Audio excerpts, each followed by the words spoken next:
Welcome to the very first More Chaos Webisode, powered by Shadow Factory. Today I'll be your host, Leah DeWatt, and I'll be interviewing Dan Wells, racing car driver.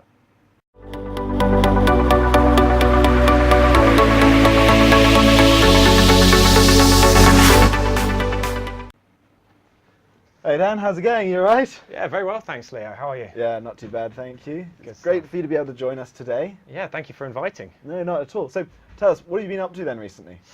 Recently, I've been busy in China with some racing, the Asian Formula Renault and Chinese Formula 4 categories. So it's been pretty intense time in China, and just came back the other day and trying out here for the first time. So yeah, really cool to be here. Oh wow, cheers. But you're based in Hong Kong, right? Yeah.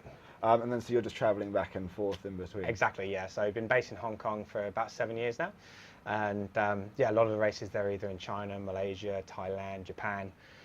So yeah, lots of traveling, but Hong Kong is my base, and love it here. Yeah. Okay, cool. Well, you've raced quite a few formats now. Yeah. Right. So what do you reckon has been like your favourite? What's been the most challenging for you? To be honest, if it's got a car, it's got wheels and an engine, I'm happy. Like to drive it. It's pretty awesome. Whether it be coaching as well, or being involved just in the racing scene, I love it. I love being around cars. For me, I love Formula racing. So anything Formula 3, Formula 2, anything like that. I really love it. But then you've got some great things with GT racing, which is growing massively in China at the moment. You've got a lot of new teams coming in, you've got a lot of talent coming up, a lot more tracks being built throughout China and Asia as well. So yeah, it's a really growing market, something which is great for us to kind of capitalize on and enjoy. But yeah, there's prototype racing as well, which is like Le Mans style racing, endurance racing, plenty to choose from, but I'll always be kind of a single-seater at heart. Yeah. Okay, but so with that then, you're doing training, you've got the racing going on, you're back and forth China as well. So like, how did you get into racing? That's a little bit of a funny story in that I was studying politics and economics in the UK when I was 17, 18 years old. Started watching Formula 1 on the TV. Like a lot of kids, you go, oh, it's really cool, I love it. Lewis Hamilton at the time had just come into the sport. I became so obsessed that I just pestered my dad an awful lot to say, can I try a go-kart?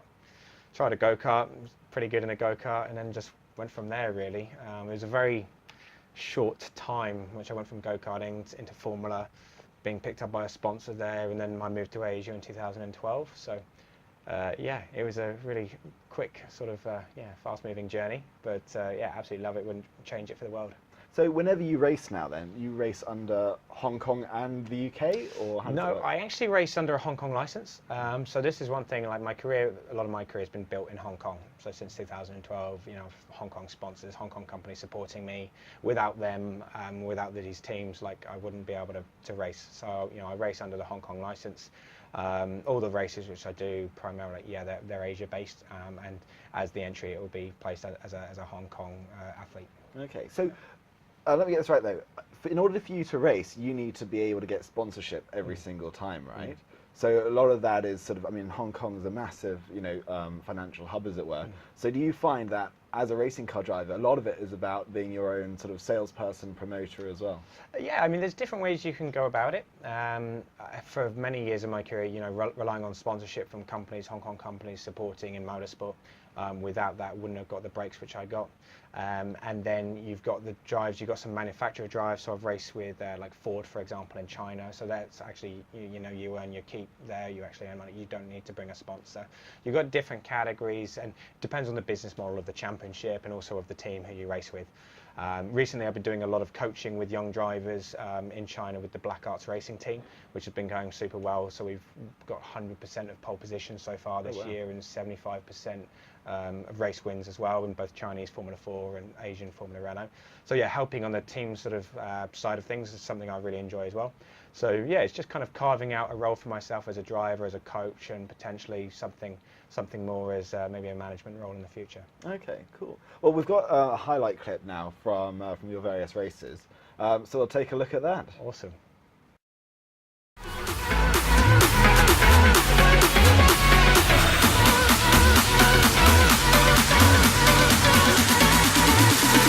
Never gonna say goodbye, no.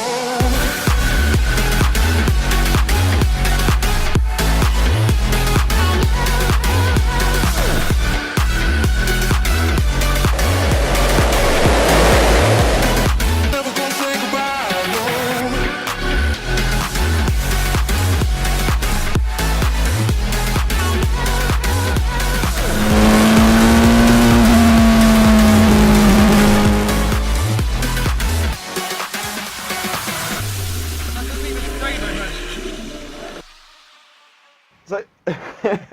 Dan, that looks pretty scary, to be honest, if I'm honest. Looking at, being in the driver's seat there, I mean, I have done a little bit of go-karting in the past, but I mean, like, sort of the speeds, the proximity, the aggression that's shown in those videos is incredible. Yeah. How do you go from doing that yourself to training someone as well, like, teammates, for example, Black Art Racing, etc.? To do that, particularly, you can't sit side by side with someone in a car. So how does it work? Yeah, it's there's different ways as to go how about you would train someone, and it all depends on the individual. And this is where you have to understand if it's a young driver, for example, if he's got natural talent and he's also got a good work ethic, you're immediately working from a higher base than you have with some other drivers, for example. But then you also have some gentleman drivers who are there enjoying themselves. So you can't be really hard on gentleman drivers because they're there to enjoy. With the kids, they have to learn, because if they want to be professionals, they need to have a bit more of a grounding in motorsport itself. But you can always identify key areas, whether it be from a technical aspect of driving, technique, or let's say the mindset, because the mindset is hugely important. I mean, in a lot of different sports, but motorsport especially. You've got a lot of factors outside of your control, but at the end of the day, it all comes down to the driver and what he has on the day and getting 100% of what he has. So you have to make sure his mind's in the right place, that he's got the right support around him, the right people around him. And the best drivers are the ones who I see, they listen, they learn, and they immediately they go out and they make the improvements which they need to make. And the guys who don't make it, they're the guys who, maybe they don't quite get it so quick, and by the time it's kind of too late. So, I mean, it's very fresh in my memory. I've had 10-year experience as a driver, as a young driver. And so all these different things, you can see it and you can relate to the kids pretty easily. But it's very enjoyable. When you see them win, it feels almost as good as if you're in the car yourself. Yeah. Well, I guess because you've put so much into it, as it were, it definitely feels like a team effort. Yeah, absolutely. So let's say, someone's in Hong Kong, either they've grown up here or whatever, maybe they're just starting out, they want to get involved with racing. How would you recommend they go about it?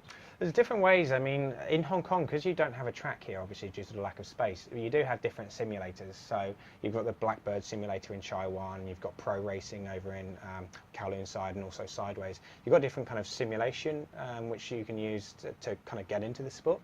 But then from there, you'd go into something like karting. And, in Zhuhai, in Macau, there are kart races, there are places you can join and try it out, basically, in a go-kart. And then once, I've had a few kids go straight just to Formula, kids and gentlemen, they just jump straight into a Formula car, having tested on the sim, because the simulators are very, very accurate these days. Just there yesterday with one guy who'd never driven a car before, but running through it, and it's very, very similar. So you've got like a G-force seat, which is an airbag. It simulates the G-force. You've got seatbelt tightening. You've got the full surrounds. It's an actual Formula One tub cockpit with the wheel.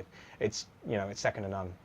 So you can really learn with the drivers and get them to be able to go out. And so anyone who, in Hong Kong who thinks, oh, I'd love to have a go at that, then, they can always get in contact and say, okay, try his hand at karting or in the simulator to see if you've got like the wherewithal in order to get into the car. Sure. And then, so let's say someone, goes along, does that and thinks to themselves, oh, actually, no, I would really like to have a go, maybe in a car on a track. Can they get hold of you to do that? Yeah, absolutely. Yeah, they can just go to my website, dan-wells.com, get in contact with me, and then we can organise a test day where you can just come along, have one day test, see how you get on with the car and with the track and with the team and everything.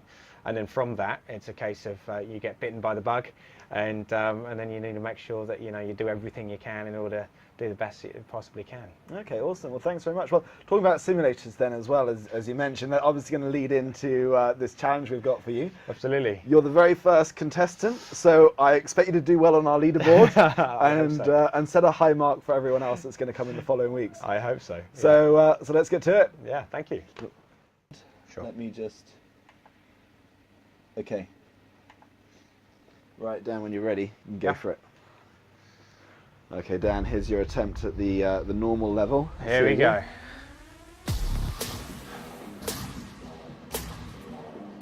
That was a nice combo there. It's a lot of fun. Oh, nice wall dodge. Oh, another one. They come at you so quickly. Mate, you've got no excuse being a racing car driver. It's a great practice, yeah. Although reaction test. Yeah, And then you've also got no one talking. Oh, you have someone talking in your ear, right? Yeah, traditionally, yeah, we would. Yeah, we'd have someone talking in the helmet at the same time on the radio. Yeah. So we'd have to be able to do things at the same time. Hence, this is great practice for doing that. So you'd be driving like a qualifying lap or a race lap. Yeah. And you'd have to talk like you're having a conversation on a Saturday afternoon, you know. Yeah, yeah. So yeah, it's superb practice. I mean, I want to get my young drivers on this just Yes. to practice this. Oh, good dodge. Oh, another wall. Oh, brilliant sidestepping.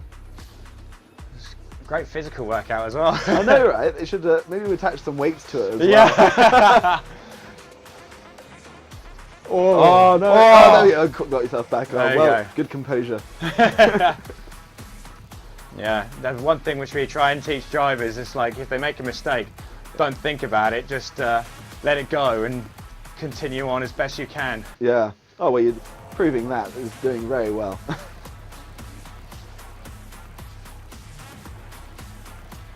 Quite enjoy this game. Feel like a bit of a Jedi doing it. You know? It's superb. I mean, I'm a big Star Wars fan as it is, so yeah. no, it's absolutely awesome. I think the music's quite catchy as well, really. Yeah, I'm going to get into it in a minute. Bit of dancing going as well.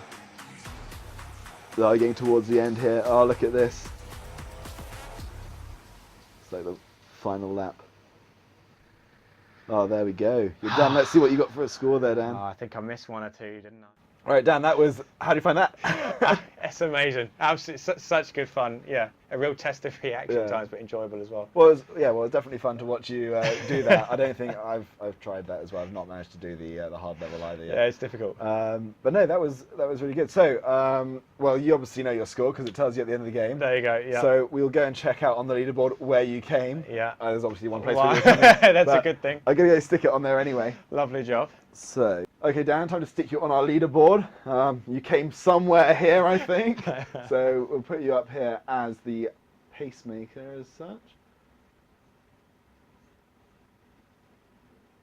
So you scored on the normal level 6, 7, 4, 1, 0, and I put an N after that just to say that it was on the normal one.